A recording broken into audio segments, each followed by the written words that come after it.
নমস্কার, এই সময় লাইভে আপনাদের স্বাগত। আমি শিলাদিত্য। শুরু করছি রাজনীতি ডিকোডেড। আর রাজনীতি ডিকোডেডে আজ আমাদের অতিথি বিজেপি নেতা এবং প্রাক্তন সাংসদ অর্জুন সিং। অর্জুন দা, স্বাগত। অর্জুন দা কেমন আছেন? ব্যারাকপুর কেমন আছে? ব্যারাকপুর যেরকম থাকে 1857 সাল থেকে যেরকম ব্যারাকপুর আছে এখনো সেরকমই আছে, কোনো চেঞ্জ নেই। কি বলছেন? সবাই বলছে প্রচুর পরিবর্তন হয়ে গেছে। আপনি যবে থেকে ব্যারাকপুরের সাংসদ হয়েছিলেন তবে থেকে আরো বেশি পরিমাণে উত্তেজনা ছড়িয়েছে। আপনাকে কেন্দ্র করে বারবার করে সমালোচনার ঢেউ এসেছে। খুন, জখম, গুলি, বোমা ব্যারাকপুরকে কেন্দ্র করেই তো।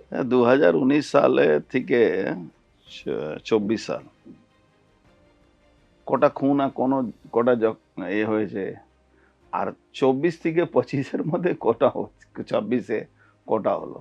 তৃণমূলে যার কথা আপনি বলছেন, যার কথা শুনে আপনি বলছেন, সেই লোকের বাড়ি পাশে কি হচ্ছে, কলেজে কি হচ্ছে, এটা তো আপনাকে মানে স্ট্যাটিক্স উপরে জাজমেন্ট দেওয়া উচিত। কার কথা শুনে বলছি অর্জুন দা? আমি তো কারোর নাম করি। আপনি তো তৃণমূলের কথা শুনে বলছেন, আমিও তো কোনো কথা কারোর বলছি না, সরকারের কথা শুনে বলছি।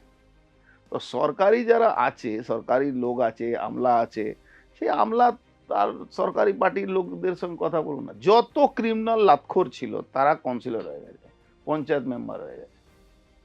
যারা একটা সময়ে তৃণমূলেরই ভয়, মানে আমি বলছি আমারই ভয়ে এরা পালিয়ে বেড়াতো, এখন তারা কেউ এন্টি সোশ্যাল ছিল।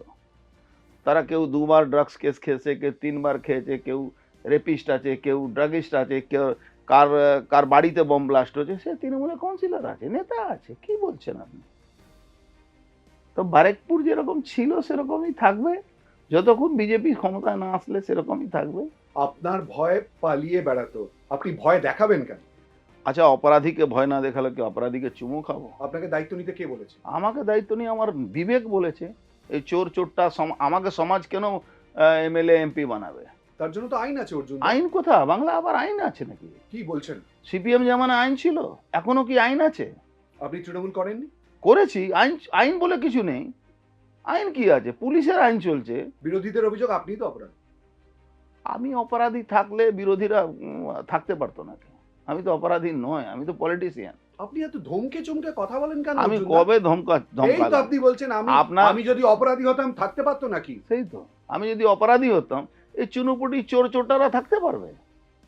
আমি তো পলিটিশিয়ান রে বাবা। হ্যাঁ, পলিটিশিয়ানে থাকতে গেলে মানুষকে সাহায্য করার জন্যে মাঝে মাঝে রবিনহুড হতে হয়।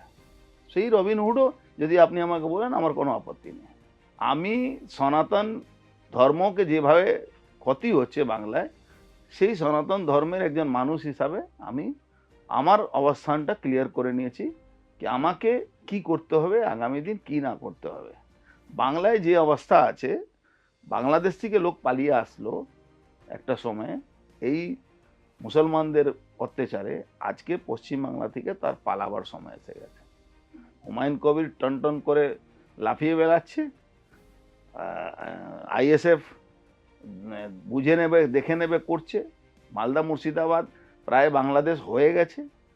দক্ষিণ 24 পরগনা আপনি নিজের কথা বলতে পারবেন না, উত্তর 24 পরগনা বসিরহাটে নিজের খাওয়া খেতে পারবেন না। রবিনহুডের কথা বললেন, আপনি বললেন যে একটু আগে হুমায়ুন কবিরের প্রসঙ্গ। রবিনহুডে অবশ্যই করে আসবো। হুমায়ুন কবিরকে তো আপনারাই বিজেপি তো তৈরি করিয়েছে, এমনই তো অভিযোগ উঠছে বারবার করে। হুমায়ুন কবির এত ইন্ধন পাচ্ছেন কোথা থেকে? তাহলে তাহলে একটা বিজেপি কর্মীকে রোজ পুলিশ হ্যারাসমেন্ট করে, তৃণমূলে গুন্ডারা রোজ মারধর করে, হুমায়ুন কবিরকে পেটাচ্ছেন না কেন তৃণমূল? এই অর্জুন দা, আপনার এই কথাতেই তো আপত্তি, যে পেটানো, ধরা, আচ্ছা, কি মারধর, বলবো? কেন এরকম আপনি এখন তো বললেন হুমায়ুন কবির বিজেপির লোক, আপনি রোজ বিজেপির লোককে পেটাচ্ছেন, রোজ মারছেন, রোজ জেলে ঢোকাচ্ছেন, রোজ তার নামে মিথ্যা মামলা দিচ্ছেন, তো হুমায়ুন কবিরকে দিচ্ছেন না কেন? আপনি আমাকে বলুন তো। তাহলে কার পোপেট আছে হুমায়ুন কবির? বিজেপি না তৃণমূল না কংগ্রেস? কার পোপেট আছে? নাকি ও নিজে পীর বাবা হয়ে গেছে? এটাও তো হতে পারে। পীর বাবা ভয়ে আপনারা কিছু বলছেন না, এটাও তো হতে পারে।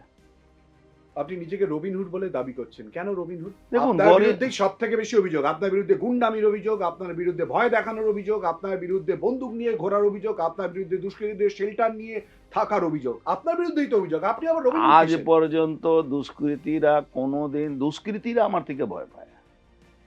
দুষ্কৃতীদের শেল্টার অর্জুন সিং দিয়েছে, কেউ বলতে পারবে না। আপনি নাম বলতে ভয় পাচ্ছেন? পার্থভৌমিক। আপনি পার্থভৌমিককে ভয় পান? পার্থভৌমিক আবার ভয় পাওয়ার মানে ও তো আর কি বলবো, না বলাটাই ঠিক। ওর ব্যাপারে যত যা আমি বলতে পারবো না বলাটাই ঠিক। আপনি পার্থভৌমিককে ভয় পান বলেই তো আপনি নাম করছিলেন না। পার্থভৌমিক আবার ভয় পাওয়ার জিনিস নাকি? পার্থভৌমিক রাত্রিবেলা যদি একা আমাকে দেখে নেয়, হার্ট ফেল করে মারা যাবে। কি বলছেন আপনি?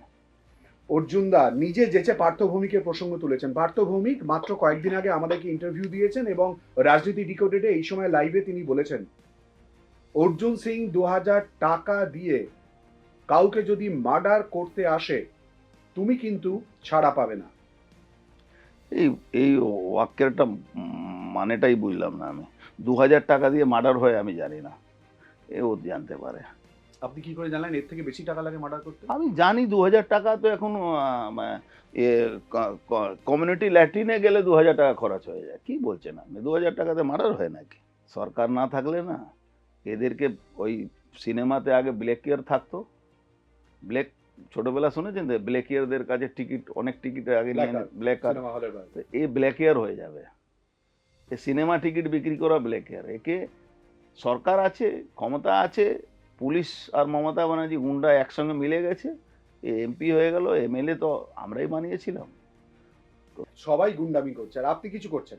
আমি তো বলছি আমি গুন্ডাদের জন্য গুন্ডামি করি, গুন্ডাদেরকে শায়েস্তা করার জন্য, তাদেরকে জায়গা পৌঁছাবার জন্য। আমি কোনো একটা সাধারণ লোক খুঁজে দিন আমাকে, তো পুরো ব্যারাকপুর কোনো পুরো বাংলাতে কোন একটা ভালো লোক, কোন একটা সামাজিক লোক যাকে আমি একটা কোনো কথা বলেছি? হ্যাঁ, আমি গুন্ডাদের জন্য আছি। গুন্ডাদেরকে আমি ঠিক সঠিক জায়গা আমি পৌঁছাবার ব্যবস্থা করি, বা জেলে থাকো নাহলে এলাকা ছেড়ে থাকো। এটা আপনি বলে আমি প্রকাশ্যে স্বীকার করছি। একে যদি গুন্ডামি বলে, গুন্ডামি করি, কোনো অসুবিধা নেই। গুন্ডাদের জন্য আছে। আমার কোনো সাধারণ ভালো মানুষ, বিজেপি ছেড়ে দিন, তৃণমূলের এখনো বহু ভালো লোক আছে তারা দিনরাত আমার সঙ্গে যোগাযোগ করে, দাদা আমরা আছি, আমাদেরকে একটু দেখবেন বলে আমাদের। আপনি দেখেন? আমি দেখি, কেন দেখবো না? মানুষ তো। মানে আপনি ব্যালেন্স করছেন না যদি আবার তৃণমূলে না যাওয়া যায়। না, আমার কোনো তৃণমূলে যাওয়ার, বললাম তো আমি সনাতন হয়ে মরতে চাইছি এখন। আপনি হঠাৎ সনাতন নিয়ে এত কথা বলছেন কেন? যখন দেখুন, তৃণমূলে ছিলেন তখন তো সনাতন নিয়ে এত কথা বলতেন দেখুন না। আপনি জানেন না, সনাতন তৃণমূল থাকলেও আমি সনাতন ছিলাম। আমি কোনো মুসলমান গুন্ডাকে বাড়তে দেয়নি, অন্যদের বাড়তে দিয়েছেন। কোনো হিন্দুদেরকেও বাড়তে দিইনি। আপনি ইতিহাস খুঁজুন না। আপনি আমার সঙ্গে কথা বলতে গেলে ব্যারাকপুরে ইতিহাস নিয়ে বসবেন, আপনি সবার সঙ্গে আমাকে উলিয়ে দেবেন না। আমি কোনোদিন কোনো গুন্ডাকে প্রশ্রয় দিই না, হিন্দু মুসলমান কোনো। আমি সবসময় গুন্ডাদের শত্রু, এটা আমার বাবা আমাকে শিখিয়ে দিয়েছে। গুন্ডাদেরকে কোনোদিন প্রশ্রয় করবে না, গুন্ডাদেরকে নিয়ে রাজনীতিও করা দরকার। মানুষকে নিয়ে রাজনীতি করবে। এই জন্য তো আপনি দেখবেন আমাদের সঙ্গে অনেক অনেক অসুবিধা থাকলেও হাজার হাজার মানুষ এখনো আমার সঙ্গে আছে। অর্জুনদা, আপনি তো তৃণমূলের বিধায়কও ছিলেন, তখন এই কথাগুলো মনে পড়েনি? তখন- তখন যা যা বলছেন তখন এগুলো আমি মনে বলছি, পড়েনি? বিধানসভায় ভাঙচুরে কার নাম উঠে আমি এসেছিল, আমি অর্জুনদা? মমতা ব্যানার্জি আমাদেরকে বলেছিল ভেঙেছি আমরা, তার জন্য ফাইন দিতে হয়েছিল। কিন্তু মমতা ব্যানার্জি এই কাজগুলো সবসময় আমি বিরোধিতা করতাম। এই জন্যে আমি চামচা ছিলাম না, আমি একটা পলিটিশিয়ান, আমি নেতা আছি। আমি চামচা না, মমতা ব্যানার্জি চামচাগিরি আমি কোনোদিন করিনি। মমতা ব্যানার্জিকে ব্যারাকপুরে আমি ঢুকতে দিতাম না, দরকার নেই। আমি যখন আমার ওখানে বাই ইলেকশন হয়েছিল 2006 সাল, 235 সিপিএম জিতে গেছে। মমতা আমার 15 দিন পরে ভোট হবে, একজন মারা গেছিলেন ক্যান্ডিডেট বহুজন সমাজ পার্টি। মমতা ব্যানার্জি আমাকে ফোন করে বললো আমি তোমার এলাকায় আসবো। না না, আপনি আসবেন না, আপনি এলে আমার ভোট নষ্ট হয়ে যাবে। কি বলবে না বলবে ও কথা, মানুষ ভোট দেয় নাকি?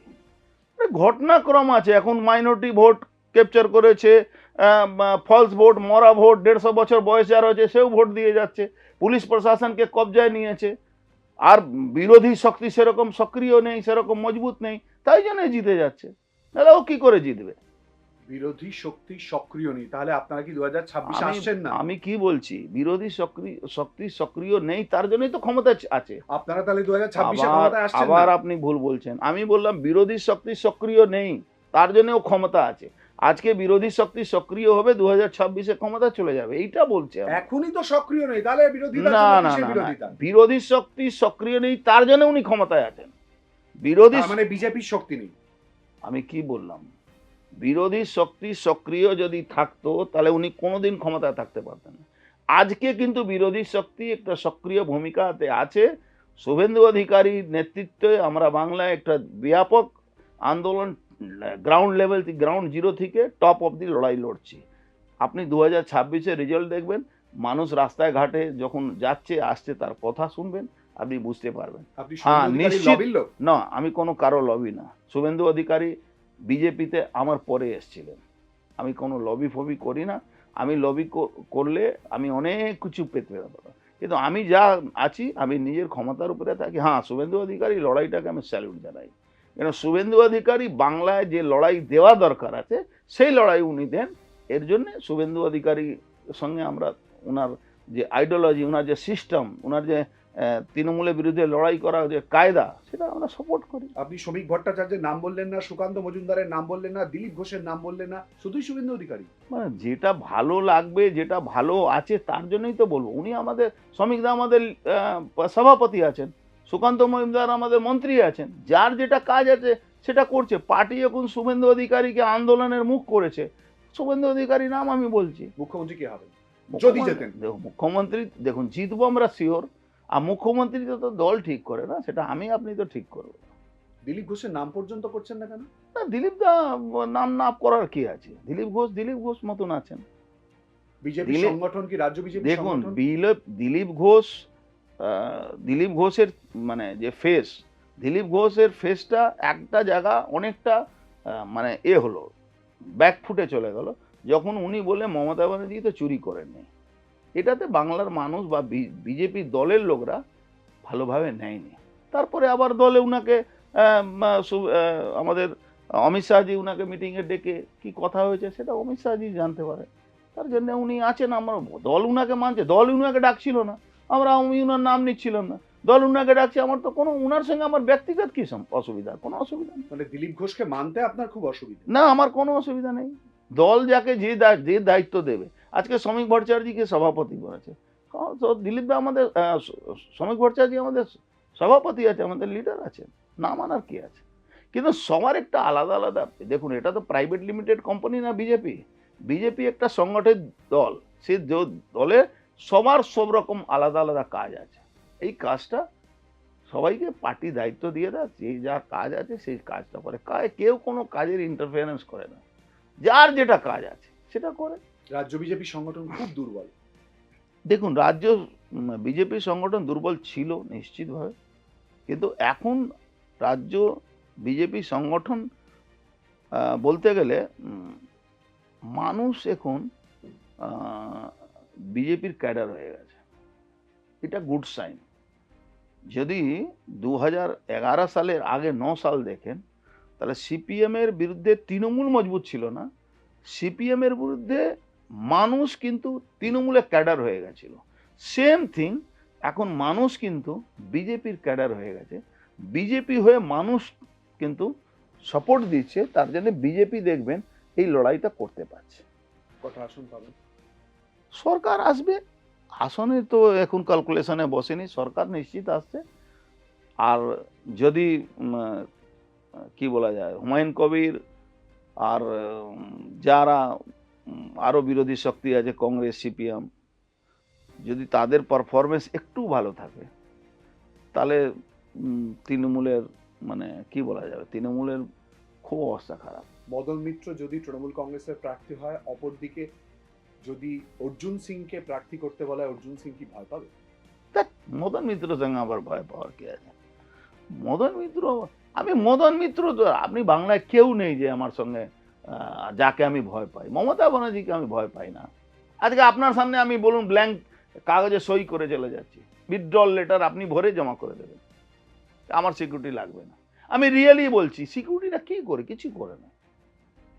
সিকিউরিটি দিকে বাঁচা যাবে নাকি? তাহলে তো ইন্দিরা গান্ধীও বেঁচে যেতেন, তাহলে তো রাজীব গান্ধীও বেঁচে যেত। ওর থেকে বড় সিকিউরিটি কারো ছিল নাকি? সিকিউরিটি থেকে কেউ বাঁচে নাকি? সিকিউরিটি কি আপনার কেউ মারতে এলে ওরা মারতে পারবে নাকি? 2026 বিধানসভা নির্বাচনে বিজেপি যদি হেরে যায়, তাহলে আপনি আবার তৃণমূলে আসছেন তো? আপনাকে আর কি বলবো, আপনি কোন কার কথা বলছেন আমি জানি না, কিন্তু বললাম না, শেষ জীবন অবধি তৃণমূলকে সর্বনাশ করার জন্য যা করতে হবে আমরা করব। মতুয়া নমশূদ্র 98% ভোট বিজেপি পাবে। মুসলিম ভোট মুসলিম ভোট আমাদের লাগবে না।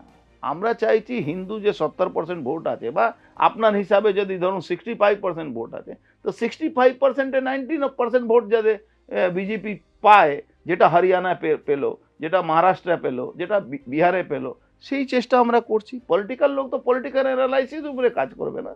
অঙ্ক এতই সহজ অর্জুন দা, শুধুমাত্র এই অঙ্কে হিন্দু ভোট পোলারাইজ করলেই আপনারা 2026-এ ক্ষমতা দখল করবেন? দেখুন, আন্দোলন কোথায়, রাস্তায় নামা কোথায়, দেখুন, মানুষের দাবি কোথায়, মানুষের দেখুন, কথা কোথায়? মানুষ কোনো আন্দোলনের পক্ষ থাকে না।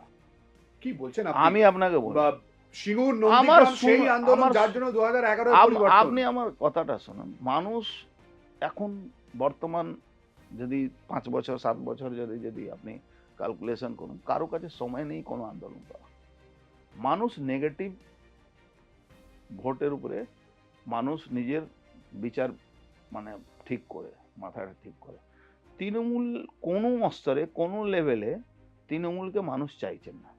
ছোট গরিব মানুষ হলেও, একটা স্কুলের টিচার হলেও, একটা সাধারণ ঘরের জন্য রোজগারে কাজ করে তারাও, আজকে একটা শিক্ষিত ছেলে, আজকে যারা একটা সামান্য ধরুন আপনার মিডিয়াতেই কাজ করছে, আপনার সামান্য পয়সার জন্য ছেলেরা সোশ্যাল মিডিয়া করছে, নিজের রোজগার নেই, সেই ছেলেগুলো একটা সোশ্যাল মিডিয়াতে পোস্ট করলে এই গভর্নমেন্ট তাকে পুলিশকে দিয়ে ধরিয়ে দিচ্ছে। এই যে রাগ, একটা গভর্নমেন্টের এগেনস্টে যে অ্যান্টি ইনকামবেন্সি আছে, তার উপরে পশ্চিমবাংলা সরকার যাওয়ার পালায় এসে। এবার ধরুন তেলের দাম বাড়লো, আন্দোলন যারা করে কেউ গাড়িতে চড়ে না, যারা গাড়িতে চড়ে যাদের তেলের খরচা হয় তারা বলে কি করছে এরা, রাস্তা জাম কেন করেছে? কোনোদিন কোনো দেশে জিনিসের দাম কমবে কবে? যখন কৃষি ভালো হবে, আর যখন দাম বাড়বে কখন কৃষি ভালো হবে না, তার উপরে ডিপেন্ড করে। আপনি দেখেছেন কখনো 6 মাস 8 মাস হবে, দাম কমবে, 4 মাস দাম বাড়বে, এটা ব্যালেন্স। দেশ যদি কোনো যুদ্ধতে যাবে দাম বাড়বে। তা এটা যারা একটু মানুষ আছেন, যারা ভোটকে বলবেন আপনি ভোটটাকে টার্ন আউট করান, তারা এটা ভালো করে জানেন। কিন্তু কিছু কমিউনিস্টরা থাকবে, তারা এইসব নিয়ে সাপোর্ট করবে। বামের ভোট তো রামেই গেছে। বামের ভোট দেখুন, বামের অবস্থা কি হয়েছে, 4-5 জন নেতা বাদ দিয়ে যারা অরিজিনাল বাম করতো, তারা একটা জিনিস মাথায় এসছে কি আজকে তাদের রাজনীতি করা পরিবেশটাও নষ্ট হয়ে গেছে। শেষ প্রশ্ন, অর্জুন সিং সিরিয়াস পলিটিশিয়ান, অর্জুন সিং কি মাঝে মধ্যে হাসেন? না হাসার কি আছে, না হাসার কি আছে। খুব ভালো লাগলো অর্জুন দা, অনেক প্রশ্ন করেছি আমি জানি, অনেক তেতো প্রশ্ন, অনেক বিরক্তির প্রশ্ন, কিন্তু কোনো প্রশ্নই আপনি অ্যাভয়েড করে যাননি। একেবারে আনকাট আনএডিটেড অবস্থায় সেই সমস্ত প্রশ্নের জবাব দিয়েছেন। অনেক ধন্যবাদ, থ্যাংক ইউ সো মাচ আমাদের সঙ্গে এই আলোচনায় অংশগ্রহণ করার জন্য। আমরা কথা বলছিলাম বিজেপি নেতা প্রাক্তন সাংসদ অর্জুন সিং এর সঙ্গে, এবং নানান প্রশ্ন নয় সব প্রশ্নের উনি জবাব দিয়েছেন। এবার অপেক্ষা করতে হবে 2026 বিধানসভা নির্বাচনকে লক্ষ্য রেখে কি হয় এবং অর্জুন সিং এর অবস্থানই বা কি হয়। ভালো থাকবেন, সুস্থ থাকবেন, অবশ্যই চোখ রাখবেন এই সময় লাইভে।